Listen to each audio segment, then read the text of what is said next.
Hello नमस्कार साथियों। आप सभी को भावना एजुकेशन हब पे स्वागत है। जैसे कि हम लोग संभव बैच का एक सीरीज है जो 70 बीपीएससी को लेकर के उसके परिप्रेक्ष्य में हम लोग बना रहे हैं। इसमें संभावना है कि अधिक से अधिक क्वेश्चन 70 बीपीएससी में टच हो। इसके उद्देश्य से हम एक बहुत अच्छी सीरीज लेकर के आए हुए हैं और पूरी कोशिश है हमारी कि ये बहुत बेहतर से बेहतर हो। आइए हम लोग देखते हैं आज का जो हम लोग का विषय है, टॉपिक है बिहार में जनसंख्या एवं नगरीकरण। तो चर्चा ये आती है कि ये जनसंख्या काउंटिंग या नगरीकरण की सूचना राज्य सरकारें या केंद्र सरकारें क्यों करती है।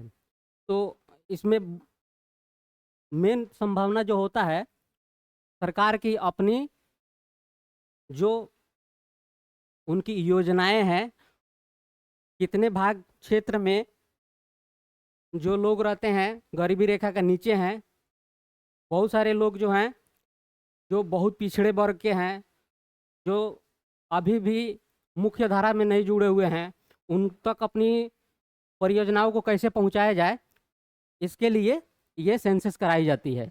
इससे भी बहुत सारी सूचनाएं सरकार के पास या विश्व के पास या समाज में भी प्रकट होती है। तो आइए देखते हैं बिहार में कौन कौन सी, और जनगणना की बात कर ले तो ये जो डाटा है हम लोग 2011 के डाटा के अनुरूप यहाँ पर उसका अध्ययन करेंगे। क्योंकि अब प्रत्येक 10 साल पे सेंसस होता था, तो इस बार कोरोना के कारण आने के कारण 2021 में होने वाला था, जो कि अभी हुआ नहीं है। तो हम लोग अभी भी जो एग्ज़ाम में वैलिड है वो 2011 के सेंसस के आधार पे ही करेंगे।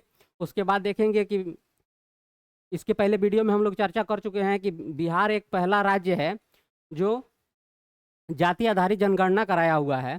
तो उसकी भी जो डाटा है यहाँ पर देखेंगे, जो आने वाले एग्जाम में बहुत ज़्यादा महत्वपूर्ण होने वाला है। अब इसमें देख लेते हैं कि कंपैरिजन करके हम लोग अध्ययन करेंगे भारत तथा बिहार राज्य। इसमें देख लेते हैं पैमाना क्या क्या है बिहार भारत। तो 2011 के जनगणना के अनुसार कुल जो जनसंख्या है बिहार में 10,40,44,452। तो वहीं भारत में कितनी जी थी? 1,21,08,54,977। नेक्स्ट, अब इसमें से पुरुष संख्या के परसेंटेज पूछ देता है कभी कभी एग्जाम में कि बिहार में पुरुषों की संख्या कितनी है टोटल जनसंख्या का, तथा महिलाओं का कितनी है। हो वैसा ही भारत में तो पुरुषों की जो संख्या है 52.14% बिहार में, तथा भारत में 51.54% है। महिला जनसंख्या की बात करें तो बिहार में 47.86% एंड भारत में 48.46% महिलाओं की जनसंख्या है। उसके बाद देख लें तो ये साक्षरता हो जाएगा। कुल साक्षरता की बात करें तो बिहार में साक्षरता कितनी है? 61.8%। वहीं भारत में 74.04%। ये क्वेश्चन पूछा हुआ है प्रीवियस ईयर में बीपीएससी में कि बिहार की जो साक्षरता दर है वो कितनी है, तो 61.8%। अब ये भी देखेंगे कि जो नया जाति आधारित जनगणना हुई है 2023 में, उसमें बिहार में कितनी जनसंख्या है तथा कितनी ऐसी कितना इतना कितना प्रतिशत है जो साक्षरता दर बढ़ा हुआ है। नेक्स्ट हम लोग देख लेते हैं कुल ग्रामीण जनसंख्या की बात करें बिहार में और भारत में। तो बिहार में आपको हो जाती है 88.7%, तो वहीं भारत में 68.8%। वहीं ग्राम, तो ये तो हो गया आपकी ग्रामीण। तो शहरीकरण भी पूछ सकता है, तो वो हो जाता है आपको 11.3%। तो भारत में वहीं 31.2%। कुल महिला साक्षरता की बात करें तो देखिए बिहार में पुरुषों की कितने टोटल कितने हैं? 61.8%। तो वही है महिलाओं की 51.5%। तो भारत में 65.42%।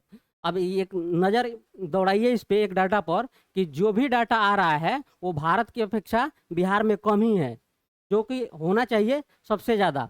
तो यहीं देख लिया जाए कि पुरुषों की कितनी होगी, तो वो हो जाएगा 72.5 समथिंग, उसको एक बार देख लेंगे। पुरुषों को कितना है, 71.2%। तो भारत में 82.14%। अब देख लेते हैं कि जो कुल ग्रामीण साक्षरता कितनी है बिहार में और भारत में। तो कुल ग्रामीण साक्षरता की बात करें तो 54.8% है, भारत में 67.3% है। कुल शहरी साक्षरता की बात करें तो 76.4%, तो वहीं भारत में 84.1%।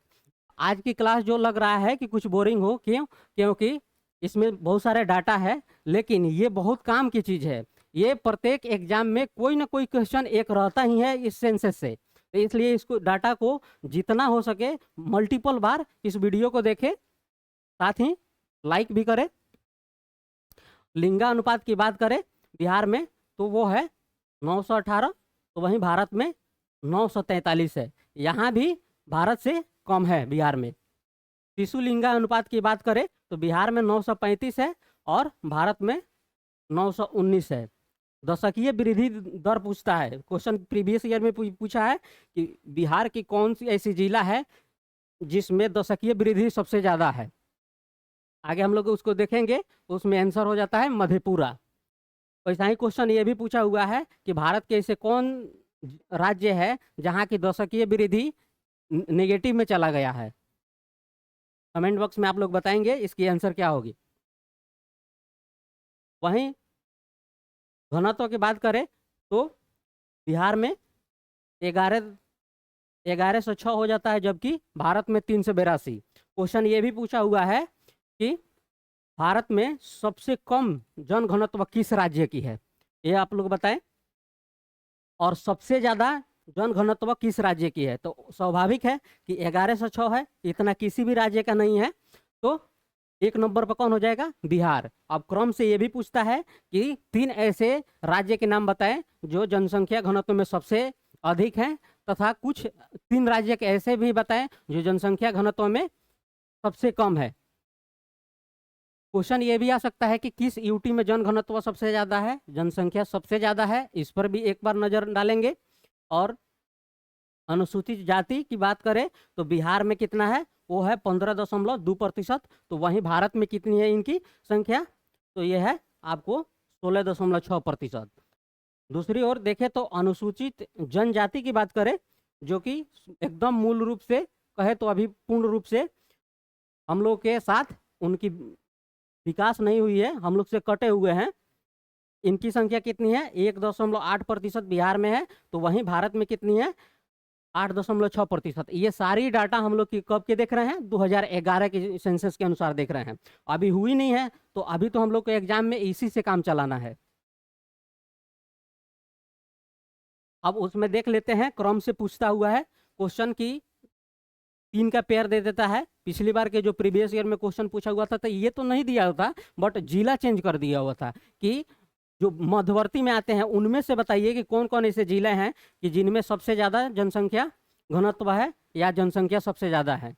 तो देखें, सर्वाधिक जनसंख्या की बात करें तो 3 ऐसे जिले कौन कौन हो जाते हैं बिहार के सर्वाधिक जनसंख्या के, वो हो जाते हैं पटना 1 नंबर पे, 2 नंबर पे पूर्वी चंपारण, तथा 3 नंबर पर मुजफ्फरपुर। अब ये हमेशा याद रखना है, ये कई बार प्रीवियस ईयर में दोहराया गया हुआ क्वेश्चन, यानी कि एक बार ही नहीं कई कई बार पूछ चुका है। और एक सेंसस से एक क्वेश्चन रहना ही है, अब वो क्वेश्चन कोई भी हो सकता है।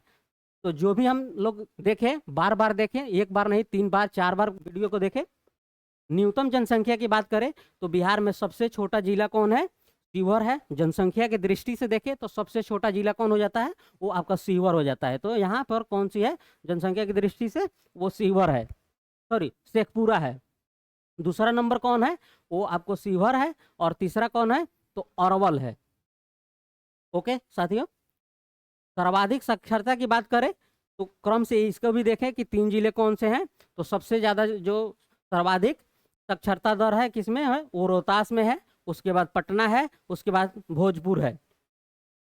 क्वेश्चन बहुत घुमाएगा यहाँ पे, क्योंकि हम लोग जानते हैं या बहुत सारे को पता है कि भाई राजधानी है तो सबसे ज़्यादा साक्षरता दर कहाँ होनी चाहिए, राजधानी में, बट ऐसा है नहीं। न्यूनतम साक्षरता की बात करें तो ये पूर्णिया है, सीतामढ़ी है, कटिहार है। और ये सब कैसे दिमाग में रखेंगे, तो आप लोगों से अनुरोध है कि इससे पहले जो वीडियो बने हुए हैं उसमें जिला वाइज आप लोगों को बताया गया है, तो वो ध्यान में रखते हुए अगर उसको ध्यान में रखेंगे तो ये पूरे एक ही बार में दिमाग में बैठते चला जाएगा। सर्वाधिक ग्रामीण जनसंख्या की बात करें तो किस किस जिला में है, सबसे ज्यादा किस में है, समस्तीपुर, उसके बाद मधुबनी, उसके बाद कैमूर। न्यूनतम ग्रामीण जनसंख्या की बात करें तो ये हो जाएगा पटना, मुंगेर एंड भागलपुर। कभी कभी क्वेश्चन ये भी आता है कि इनकी प्रतिशत किस जिला में कितने हैं, तो वो भी हम लोग ध्यान रखेंगे। सर्वाधिक अनुसूचित जाति पूछेगा। क्वेश्चन ये भी होगा कि सर्वाधिक अनुसूचित जनजाति, यहाँ क्या है, सर्वाधिक अनुसूचित जाति, तो सबसे ज्यादा किसमें है, गया, उसके बाद नवादा, उसके बाद औरंगा। अब समझने की बात यह है कि गया में आखिर अनुसूचित जाति की संख्या क्यों बढ़ गई। तो हम लोग को पता है कि डॉक्टर BR अम्बेडकर ने बौद्ध धर्म को अपनाया। मूल रूप से वो बौद्ध धर्म को पूर्ण रूप से नहीं अपनाया, बल्कि उनका एक अलग ही बौद्ध था, उसको बोलते हैं नौ बौद्धायन। तो जब वो उन्होंने अपनाया तो बहुत सारे वहाँ के जो जनजाति या जो गरीब तबके के थे, उन्होंने सभी लोग क्या किया, अपने धर्म को हस्तांतरण कर लिया, किसमें, अनुसूचित जाति से बौद्ध धर्म अपना लिया। इसलिए वहाँ पर क्या हो गया, अनुसूचित जातियों की संख्या क्या है, सबसे ज्यादा है। उसके बाद देख लेते हैं नेक्स्ट, न्यूनतम अनुसूचित जाति की संख्या अगर देख लेते हैं तो याद रखें कि सबसे पूर्वोत्तर जिला कौन है बिहार का, तो आपका किशनगंज है। ऐसा ही मार्क करके दिमाग में अगर जोड़ देते हैं तो वो खाका बैठते जाएगा। कौन हो जाएगा, 1 नंबर पर किशनगंज, 2 नंबर पर कटिहार, 3 नंबर पर भागलपुर। ध्यान रखें कि जो अगर न्यूनतम अनुसूचित जाति पूछ रहा है तो वो कौन है, वो पूर्वोत्तर के ही हैं। कौन कौन है, किशनगंज, कटिहार और भागलपुर। सर्वाधिक लिंगा अनुपात की पूछे तो कौन कौन ऐसे हैं, ये याद रखना है, ये प्रमंडल ही, अगर क्वेश्चन भी पूछ दे कि कौन ऐसा प्रमंडल है जहां पर सर्वाधिक लिंगा अनुपात है, तो कौन हो जाएगा वो, गोपालगंज प्रमंडल। गोपालगंज, सिवान, सारण प्रमंडल, जो 3 जिले आते हैं। उसके बाद न्यूनतम लिंगा अनुपात की बात करें तो उसमें हो जाएगा मुंगेर, भागलपुर एंड खगड़िया। अब उसके बाद देख लेते हैं सर्वाधिक अनुसूचित जनजाति की। यहाँ हम लोग ने क्या देखा, सर्वाधिक अनुसूचित जाति कौन कौन है, गया है, नवादा है, औरंगाबाद है। और यहाँ हम लोग क्या देख रहे हैं, अनुसूचित जनजाति, शेड्यूल ट्राइब, जिनकी संख्या कहाँ है सबसे ज्यादा, पश्चिमी चंपारण। अब क्वेश्चन ये है कि आप लोग बताएं कि बिहार का क्षेत्रफल की दृष्टि से सबसे बड़ा जिला कौन है। क्रम से 3 बताएंगे, उसके बाद कटिहार, उसके बाद जमुई। न्यूनतम अनुसूचित जनजाति की बात करें तो कौन हो जाएगा, खगड़िया, समस्तीपुर और औरंगाबाद। सर्वाधिक जनघनत्व की बात करें, बिहार में तो है ही, भारत में सबसे ज्यादा जनघनत्व वाला राज्य कौन सा है, वो तो अब बिहार है। और बिहार में भी पूछे कि कौन जिला ऐसा है जिसमें सर्वाधिक जनघनत्व है, तो दिमाग तुरंत जाएगा कहाँ पे, राजधानी पे। क्यों कि राजधानी में अधिक जनसंख्या है भाई, वहाँ पॉपुलेशन अधिक है, जगह भी कम पड़ेगा, तो अधिक लोग एक जगह पे रहेंगे, तो जनघनत्व होना चाहिए, बट ऐसा है नहीं। सबसे जो छोटा जिला है कौन, सीवर, इसमें जनघनत्व कितना है, ये भी कभी क्वेश्चन पूछ देता है क्रम से कि बताएं कि किसका कितना है।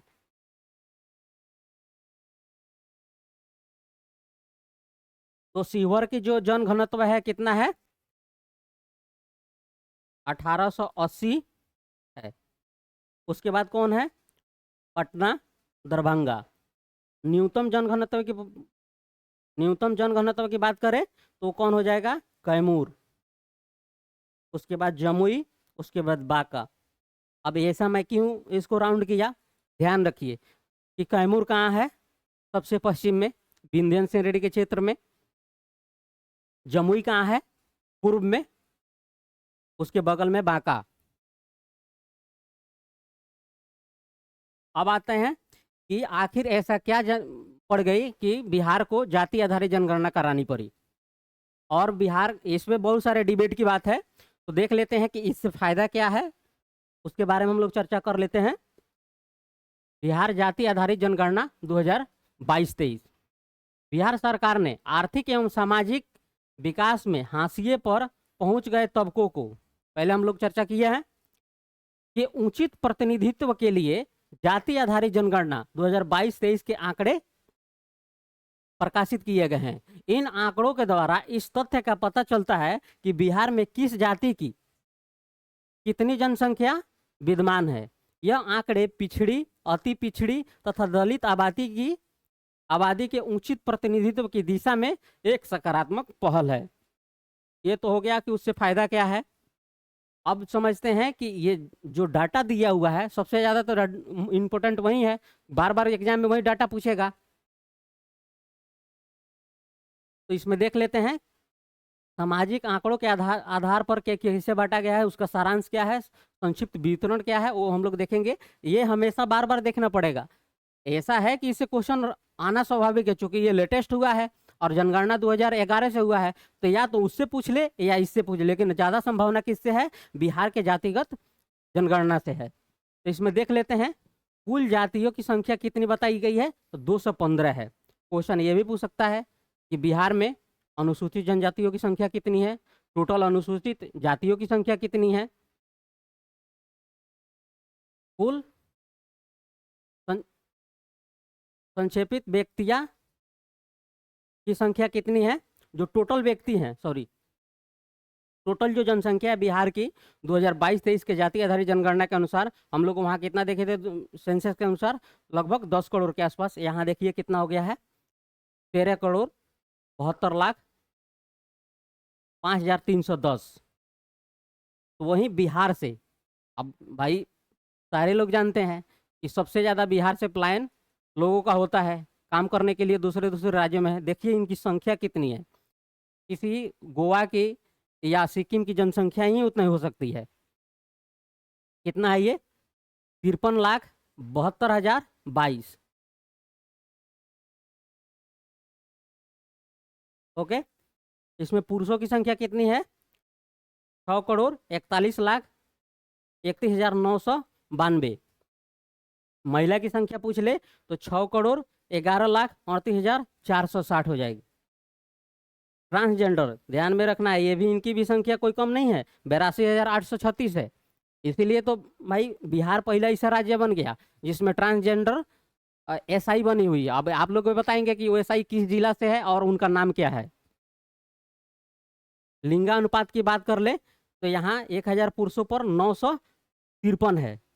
पिछले स्लाइड में हम लोगों ने वहाँ बात की लिंगानुपात कितना है और यहाँ कितना है। एक बार ध्यान में रखेंगे कि अभी जो लेटेस्ट डाटा के अनुसार कितना है, 953 है, जो पिछले में कितना है, 943 था।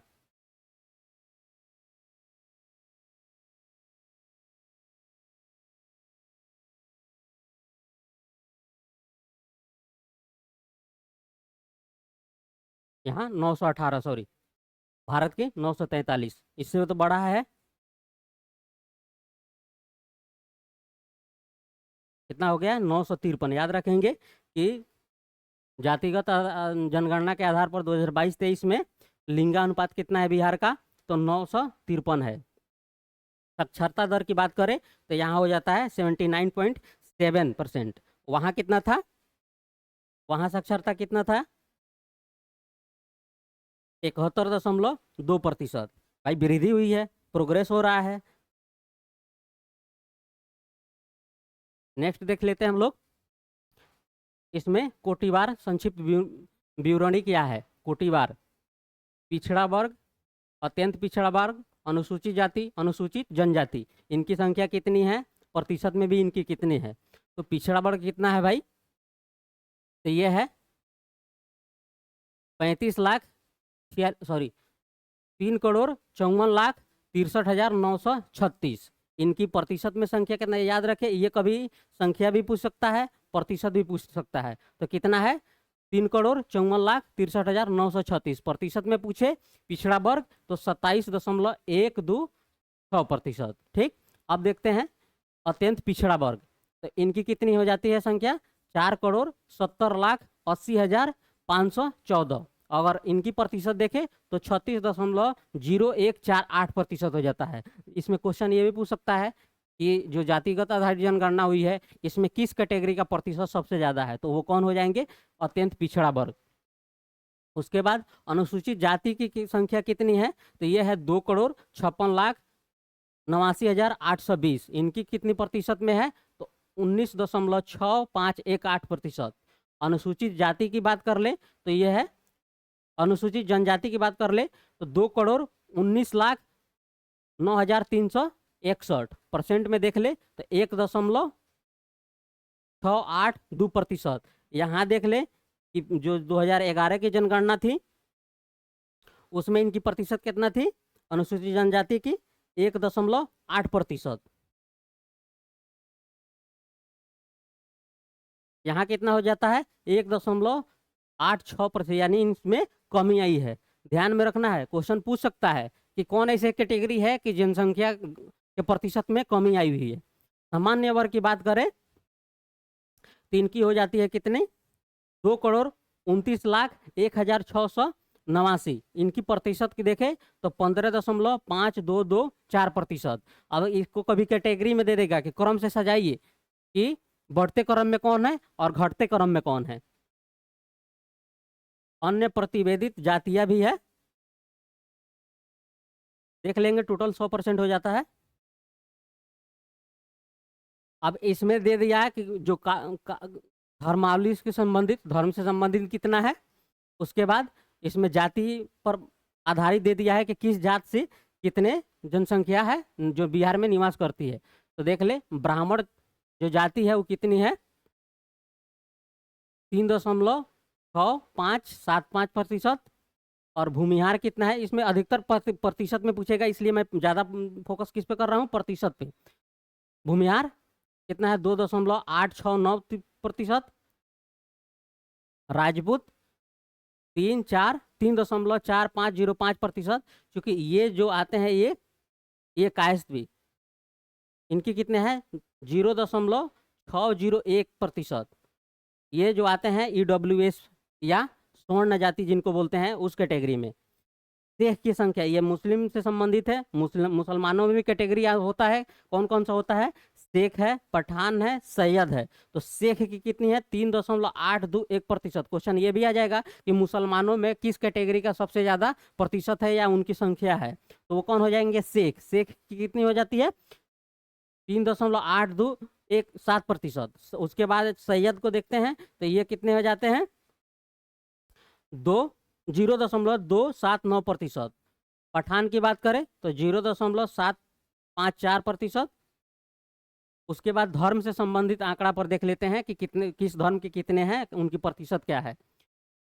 हिंदू धर्म सबसे बहुलता जो आबादी है बिहार में वो हिंदू धर्म की है। उनकी कितनी है? 10,71,92,958 है। अब प्रतिशत की बात करें तो 81.9986% हो जाता है। वहीं इस्लाम दूसरी कौन सबसे बड़ी धर्मावलंबी है? तो वो इस्लाम है। इस्लाम में कितना है? 23,14,99,925। अब इनकी प्रतिशत में कितना है जाए? 17.7088%। उसके बाद सिख, सिख कितना है? तो इनकी संख्या कितनी है? 75,238। इनकी प्रतिशत की बात करें तो वो कितना हो जाता है? 0.0576%। नेक्स्ट सिख, सिख की संख्या कितनी है? इनकी संख्या है 14,753।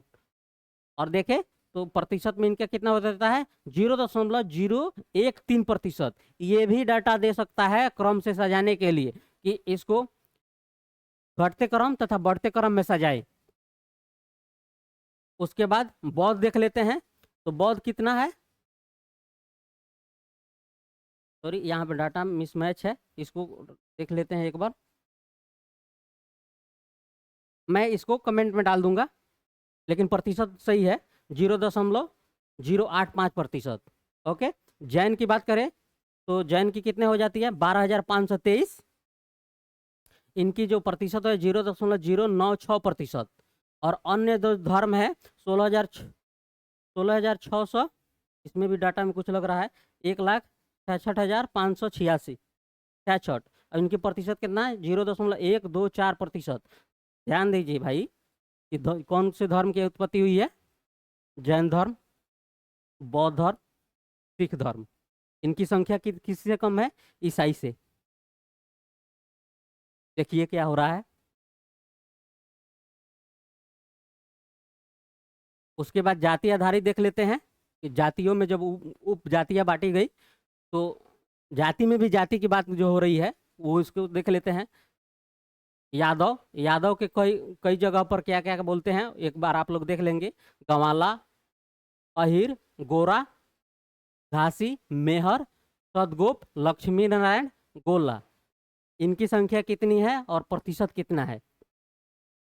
तो इनकी संख्या कितनी है? 1,86,50,119। प्रतिशत में देखें तो 14.266%। कभी क्वेश्चन ये भी आ सकता है कि जो उपजाति है जो बटी गई है उसमें सबसे ज़्यादा कौन है? तो यादवों की सबसे ज़्यादा है। उसके बाद देख लेते हैं कुशवाहा, कोयरी, इनकी संख्या देख लेते हैं 4.2120%। उसके बाद आते हैं कुर्मी, कुर्मी की प्रतिशत कितनी है? 2.8685%। उसके बाद बनिया, बनिया में बहुत सारे उपजातियां हैं उनको देख लेंगे। उसका प्रतिशत मेनली ज़्यादा ध्यान देना है किस पे? प्रतिशत पे। संख्या तो भाई बहुत सारा है तो इतना डाटा नहीं पूछ सकता है, लेकिन प्रतिशत जरूर पूछ सकता है। तो अधिकतर हम फोकस किस पे करेंगे? प्रतिशत पे करेंगे। उसके बाद देख लेते हैं सुरजापुरी, मुस्लिम, शेख, जो उनमें भी बटा हुआ है मुसलमानों में, तो उनकी कितना है? 1.8713%। उसके बाद सोनार, सोनार कितना है? जो 0.683%। ध्यान ये भी रखना है कि बिहार सरकार ने 2015 में जिनकी कौन ऐसे, आप लोग बताएं कौन ऐसे जाति है जिनको एससी के कैटेगरी में डाल दिया था, अभी सुप्रीम कोर्ट ने उसे रद्द किया हुआ है। आप क्वेश्चन में ये भी आप लोग बताएंगे कि किस अनुच्छेद के तहत उसको फिर वापस किया गया है। क्वेश्चन तीसरा ये भी बताएंगे कि जो ये जनजाति के है सूची से बदलने में अधिकार किसका है? केंद्र का है या राज्य का है? तो वो जाति कौन सी है? तो वो है तांती तत्वा। उसके बाद देख लेते हैं बिहार की चट्टानें। बिहार की चट्टानें बात कर लें तो इसको कौन कौन से कैटेगरी में बांटा गया है? तो यहाँ सेम होगा। ये कौन से भाग हो जाएंगे?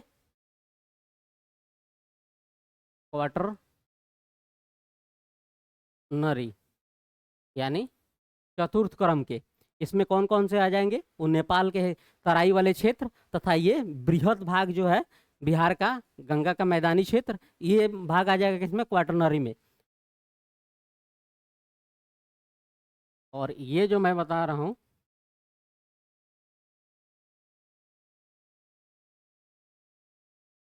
ये भाग इतना किस में आ जाएगा? टर्शियरी।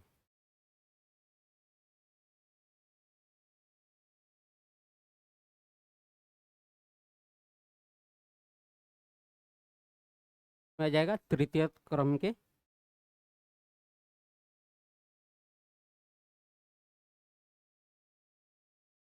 ओके। उसके बाद देख लेते हैं ये जो भाग, ये मेनली यहाँ पे होना चाहिए मुंगेर उंगेर, ठीक है, ओके कोई नहीं। ये और ये भाग कौन से हो जाएंगे? ये हो जाएंगे आपको धारवाड़ क्रम के चट्टाने हो जाएंगे। ये कौन से क्रम के हो जाएंगे? ये हो जाएंगे प्रथम के, यानी आप लोग क्वेश्चन में ये बताए कि प्रथम क्रम में कौन होता है? क्वाटरनरी। आपको फोर्थ तृतीय क्रम की हो गई, ये धारवाड़ हो गई। और ये जो भाग है ये आपको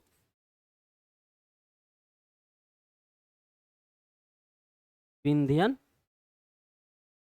क्रम की, ये हो आपको हो जाएगी द्वितीय क्रम की।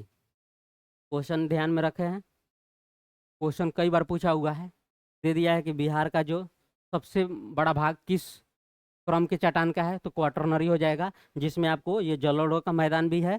ये हिमालय जो उसके पदी वाले जो जहाँ पर जलोढ़ों वाले भाग हैं वो किस में है? क्वाटरनरी में। तो ये भाग किस में आ जाता है? क्वाटरनरी में। इसमें ये भी आता है कि बिहार के जो दक्षिण में है छोटा नागपुर पठार, वो भी आता है चतुर्थ क्रम के में। क्वेश्चन ये पूछ दिया हुआ है कि धारवाड़ क्रम के जो चट्टाने हैं बिहार में किस क्षेत्र में पाए जाते हैं? और धारवाड़ क्रम के जो चट्टाने हैं इनमें कौन कौन से मिनरल्स पाए जाते हैं? विंध्यन क्रम के चट्टानों में कौन कौन से मिनरल्स पाए जाते हैं, इसको सब चर्चा करेंगे। लेकिन ये बनाने का मतलब ये है कि एक बार ये ध्यान में रखेंगे कि कौन सा भाग कहाँ पे है, तो अभी आगे हम लोग मिनरल्स पर चर्चा कर लेंगे। ये हम लोग ने क्या देखा, बिहार की चट्टानें।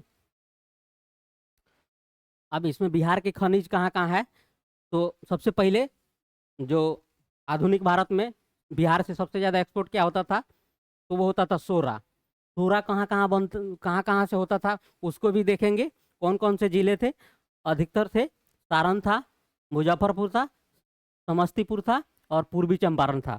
सोरा होता क्या भाई, वो किसकी, कौन ऐसी जो मिनरल्स है, आप लोग बताएं कि सोरा का कंपाउंड क्या है और सोरा का यूज किस चीज में होता है, क्योंकि सोरा बड़े पैमाने पर इसका एक्सपोर्ट होता है। ठीक, तो कौन कौन से जिले हो जाएंगे, सिवान, मुजफ्फरपुर, पूर्वी चंपारण और समस्तीपुर। उसके बाद और देख लेंगे कि कैमूर, रोहतास, इस क्षेत्र में कौन से खनिज पाए जा रहे हैं, औरंगाबाद में कौन से पाए जा रहे हैं, गया इस क्षेत्र में मेनली कौन से पाए जा रहे हैं, मुंगेर में कौन से, भागलपुर में कौन से पाए जाते हैं। ठीक, तो यहाँ हमने क्या कहा, सोरा। सोरा का कंपाउंड क्या हो जाएगा, सोरा एक बारूद के रूप में, बारूद जैसा काम करता है, तो इसमें इसका कंपोजिट क्या हो जाता है, सोरा बारूद के रूप में प्रयोग होता है। इसका कंपोजिट जो देख लेते हैं, पोटेशियम,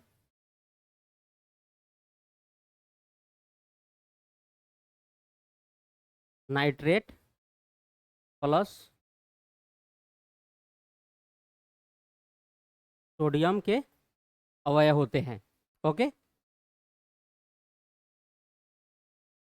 नेक्स्ट हम लोग देख लेते हैं, खनिज में देख ले तो सबसे ज़्यादा खनिज संपदा की कहाँ पे है, वो झारखंड में है। बिहार से झारखंड अलग हो गया, तो देखते हैं झारखंड के अलग होने के बाद बिहार राज्य में खनिज संपदा, यहाँ पे संपदा हो जाएगा, खनिज संपदा की कमी हुई।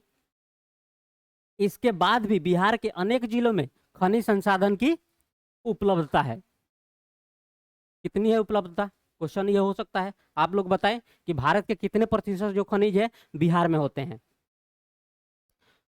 भारतीय, यहाँ पर भूवैज्ञानिक सर्वेक्षण होगा। भारतीय भूवैज्ञानिक सर्वेक्षण के आधार पर क्या क्या है दिया हुआ है, देखते हैं। राजगीर के पाथनी, ज्वालामुखी, तलछट, नाकिया एवं कबूतर पहाड़ी में सोने के खनिज के उपलब्धता का पता चला है, चाहे वहां पे है। ठीक, क्वेश्चन ये भी बताएं कि बिहार, भारत में सबसे ज्यादा सोना का भंडार किस राज्य में है। रोहतास के विंध्य क्षेत्र में हीरे के भंडार की पुष्टि की गई है। क्वेश्चन पूछेगा कि बिहार में हीरे मिलती है कि नहीं मिलती है, ध्यान में रखना है कि पुष्टि की गई है कहाँ है, वो आपको रोहतास वाले क्षेत्र में। मुंगेर में चिल्का, चिकना और बक्साइड के होने का अनुमान है। उसके बाद भूतात्विक आधारित खनिजों के प्रकार देख लेंगे, आगे उपलब्ध इसमें डाटा नहीं है, आगे देखते हैं डाटा। उसके बाद देख लेते हैं चीनी मिट्टी। तो अभी हम क्वेश्चन क्या पूछे थे, क्वेश्चन पूछे थे कि बिहार में कितने प्रतिशत भारत के खनिज संसाधन है, तो वो कितना हो जाएगा, 3%। भारत के टोटल खनिज संपदा का कितना प्रतिशत बिहार में है, 3% है। क्वेश्चन एक और मैंने क्या पूछा था कि भारत के कौन ऐसे राज्य हैं जहां पर सोने की भंडार सबसे ज्यादा है, तो वो कौन हो जाएगा, बिहार। और बिहार में पूछेगा वो किस जिला में है और उस जिले के अंतर्गत उस पार्टिकुलर क्षेत्र का क्या नाम है। चीनी मिट्टी की बात कर ले तो चीनी मिट्टी कहाँ है, भागलपुर और बांका के क्षेत्र में इसकी बहुलता होती है। यह बर्तन एवं विद्युत प्रतिरोधक वस्तुओं के निर्माण में प्रयोग किया जाता है। चीनी मिट्टी बहुत जरूरी बन जाता है इलेक्ट्रिक के लिए भी, और इसका एक्सपोर्ट भी होता था। जब अंग्रेज औपनिवेशिक शासन काल में यहाँ से चीनी मिट्टी जाया करता था यूरोप, उसकी आज भी वहाँ पर जो खदान है वहाँ पे उपलब्ध है। सोरा, सोरा कहाँ कहाँ, बेगूसराय, समस्तीपुर, पूर्वी चंपारण, मुजफ्फरपुर आदि क्षेत्रों में इसकी बहुलता पाई जाती है। ईस्ट इंडिया कंपनी ने इसका निर्यात प्रारंभ किया था। बम बनाने, उर्वरक आदि में इसका अधिक उपयोग होता है। क्वेश्चन ये भी पूछ लेगा कि कौन लोग ज्यादा किए थे, तो ब्रिटिश थे। नेक्स्ट देख लेते हैं हम लोग बक्साइट। मुंगेर में इसकी प्रधानता है। बक्साइट का इस्तेमाल सबसे अधिक एल्युमिनियम बनाने में किया जाता है। क्वेश्चन ये भी पूछ ले, बक्साइट अयस्क, बक्साइट का अयस्क कौन सा हो सकता है, या एल्युमिनियम का अयस्क कौन सा है। इसके अतिरिक्त सीमेंट, पेट्रोलियम, स्टील आदि उद्योगों में इसका इस्तेमाल होता है। उसके बाद क्वेश्चन ये भी पूछेगा कि लोहा के अयस्क बताएं क्रम से कौन कौन से हैं। हेमाटाइट, मैग्नेटाइट, पाइराइट, इसमें से किस में सबसे ज्यादा है, एक बार उसके ऊपर देख लेंगे। हेमाटाइट यह एक लौह अयस्क है, यह भागलपुर के चरणपुर में इसका प्रमुख भंडार है। यहाँ से हेमाटाइट का विदेशों में निर्यात किया जाता है। क्वेश्चन ये पूछेगा कि बिहार में लोहा मिलता है कि नहीं मिलता है, तो हाँ मिलता है। हेमाटाइट जो लौह अयस्क है वो मिलता है कहाँ, तो भागलपुर। उसके बाद देख लेते हैं चूना पत्थर। चूना पत्थर किस क्षेत्र में होगा और कौन क्रम के चट्टान में होगा, ध्यान में ये भी रखना है, वो विंध्यन क्रम वाले क्षेत्र में हो जाएगा। और विंध्यन क्रम के जो क्षेत्र कहाँ पर पड़ जाते हैं, वो कैमूर और रोहतास वाले क्षेत्र में। सबसे अधिक जो चूना पत्थर किसमें है, रोहतास में उपलब्ध है। यह एक भूतात्विक खनिज है। चूना पत्थर का जो क्षेत्र है अधिकतर जो सीमेंट वाले क्षेत्र में है, तो याद रखना है कि सीमेंट की फैक्ट्री भी कहाँ है, नाम सुने होंगे डालमिया। सीमेंट उद्योग में इसका अधिक उपयोग किया जाता है। उसके बाद आता है अभ्रक। बिहार के नवादा में जो झारखंड का गिरिडीह क्षेत्र से सटा हुआ है, इसकी एक विशाल पट्टी उपस्थित है। बिहार में सबसे अधिक नवादा में पाया जाता है अभ्रक, और यह विद्युत उपकरण में उपयोग किया जाता है। ठीक, तो क्वेश्चन ये भी आ जाता है कि भारत में सबसे ज्यादा अभ्रक का उत्पादन करने वाला राज्य कौन है, और सबसे भंडारण किस राज्य के पास है, ये आप लोग हमें कमेंट बॉक्स में बताएं। उसके बाद देख लेते हैं पाइराइट। पाइराइट बहुत महत्वपूर्ण है, क्वेश्चन हो सकता है पूछ ले। कारण भी है उसका कि पिछले साल के जो आर्थिक सर्वेक्षण आया था, केंद्रीय आर्थिक सर्वेक्षण, उसमें पाइराइट के बारे में बताई थी। इसकी 2 या 3 खदानें जो है रोहतास और कैमूर में उसको टेंडर दिया गया था। तो देख लेते हैं पाइराइट क्या है। रोहतास जिले में इसका भंडार अधिक है। इसका उपयोग उर्वरक के लिए किया जाता है। रोहतास के अमझोर, अमलोर, अमझोर होना चाहिए, पीपीसीएल कंपनी है, उद्योग उर्वरक के लिए इसका प्रयोग किया जाता है। सबसे ज्यादा प्रयोग किसके लिए किया जाता है, तो उर्वरक बनाने में। क्वेश्चन ये भी पूछ लेता है, ये पूछा हुआ है कि पाइराइट का जो भंडारण है वो किस राज्य में है, तो ध्यान देना है। बिहार एकमात्र सबसे ज्यादा किस में है, पाइराइट में। भारत में सबसे ज्यादा कहीं पाइराइट का भंडार है तो वो बिहार में है। ओके, क्वेश्चन ये भी पूछ लेता है कि पाइराइट और क्या क्या हो सकता है। इसमें प्रतिशत, अगर प्रतिशत की बात कर ले तो पाइराइट की हो जाते हैं कितना, 94% भंडार कहाँ है, बिहार में। एक क्वेश्चन ये भी आता है कि आयरन, सॉरी,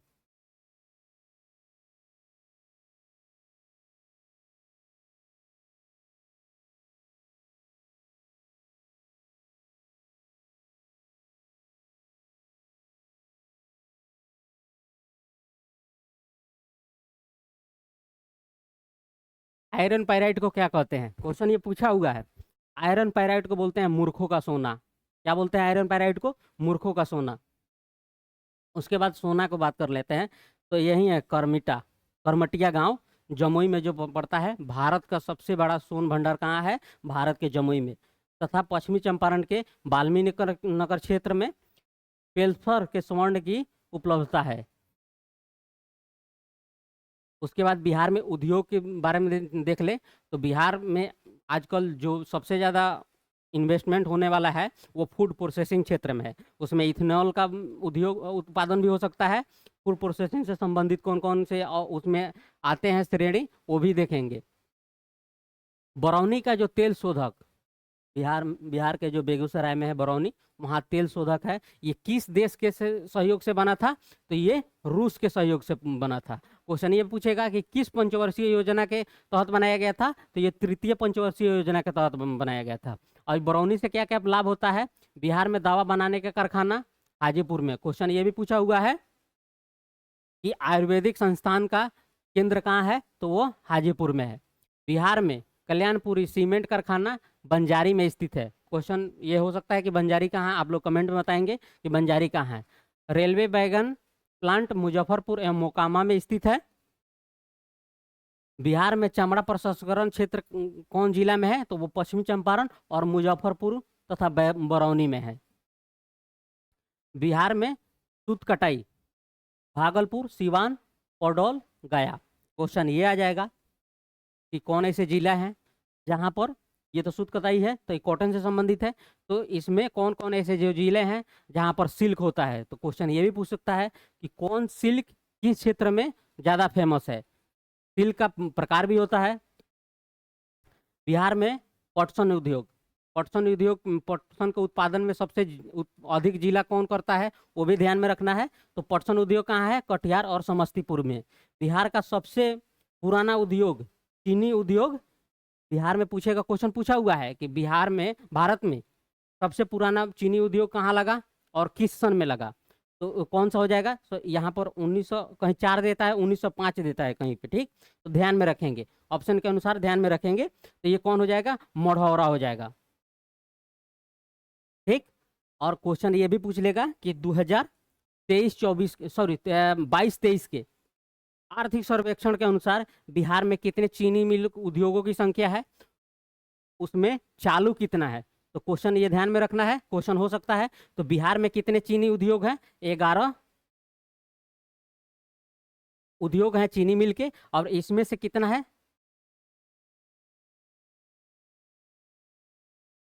11 चीनी मिले हैं, और इसमें से चालू कितना है, तो 9 जो चीनी मिले हैं वो चालू है। बिहार में रेल इंजन रिपेयर कारखाना जमालपुर में है। क्वेश्चन में है जमालपुर किस लिए फेमस है का किस जिला में, ये भी ध्यान में रखेंगे। थैंक यू साथियों, आज के हम लोग का सेशन यहीं पे समाप्त होता है। जय हिंद। आप लोग से अनुरोध है कि इस सेशन को शेयर करें, लाइक करें, तथा इसको बार बार मल्टीपल बार देखें, ताकि जो ये डाटा है दिमाग में बैठे, ये बहुत सारे एग्जाम में पूछने वाला है। ओके।